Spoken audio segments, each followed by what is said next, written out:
আপনার নাম কি? নমস্কার, আমার নাম খেয়ালি মণ্ডল। আমি আজকে আমার হাজবেন্ডের হয়ে এসেছি এখানে আন্দোলনে। আমি নিজেই 2016 প্যানেলের অন্তর্ভুক্ত নই।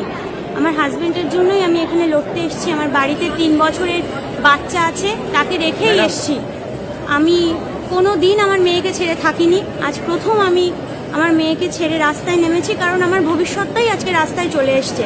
আমি নিজে 2007 সালে স্টার মার্কস পেয়ে মাধ্যমিকে আজও বসে আছি একটা নতুন এসএসসির অপেক্ষায়, কিন্তু আজকে আমার স্বামীও বর্তমানে চাকরিহারা। আমি চাই নতুন এসএসসি হোক, সেটা আমাদের জন্য হোক, ফ্রেশ ক্যান্ডিডেটের জন্য হোক, কিন্তু যারা 2016 প্যানেলে একবার বৈধতার প্রমাণ দিয়ে একবার অগ্নি পরীক্ষা দিয়ে চাকরি পেয়েছে, তাদের কেন আবার বসতে হবে? আমরা নতুন এক্সাম চাই আমাদের জন্য।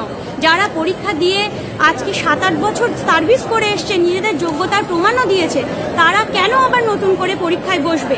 আজকে যদি তাদের আবার পরীক্ষায় বসতে হয়, ছোট ছোট বাচ্চা রেখে, কতটা মেন্টালি প্রেশার নিয়ে তাদেরকে পড়াশোনা করতে হচ্ছে। প্রত্যেকের সাজানো সংসার বিনা দোষে ভেঙে যাচ্ছে।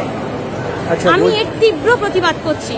একজন চাকরি প্রার্থী হিসেবেও প্রতিবাদ করছি, একজন শিক্ষিত নাগরিক হিসেবে, একজন শিক্ষক, বৈধ যোগ্য শিক্ষকের স্ত্রী হিসেবে, এবং একটি ছোট 3 বছরের বাচ্চার মা হিসেবে। আচ্ছা, আপনি কি বার্তা দিতে চাইছেন আমাদের যে সকল পিটিশনার স্যার ম্যাডামরা আছেন, যারা কেউ এখনো আন্দোলনে এসে উপস্থিত হচ্ছেন না, বাড়িতে আছেন, তাদের উদ্দেশ্যে আপনি একটু কি বার্তা দেবেন? আমি শুধু এটুকুই বলবো, এখন আমাদের আর ঘরে বসে থাকার মতো পরিস্থিতি কোনোটাই নেই। সবাই আমাদেরকে রাস্তায় নামিয়ে দিয়েছে। এই রাস্তাই আমাদের পথ দেখাবে, রাস্তাতেই আমাদের পথ খুঁজে নিতে হবে। যখন সব দরজা বন্ধ হয়, রাস্তাই পথ খুলে দেয়। সবাই রাস্তায় নামুন। সবাই একত্রিতভাবে আন্দোলন না করলে এই যে অচলায়তনের যে পদ্ধতি বা সিস্টেম, এটাকে আমরা ভাঙতে পারবো না। এটা একটা সিস্টেমের বিরুদ্ধে লড়াই, সিস্টেমেটিক যে দুর্নীতি হয়েছে তার বিরুদ্ধে লড়াই।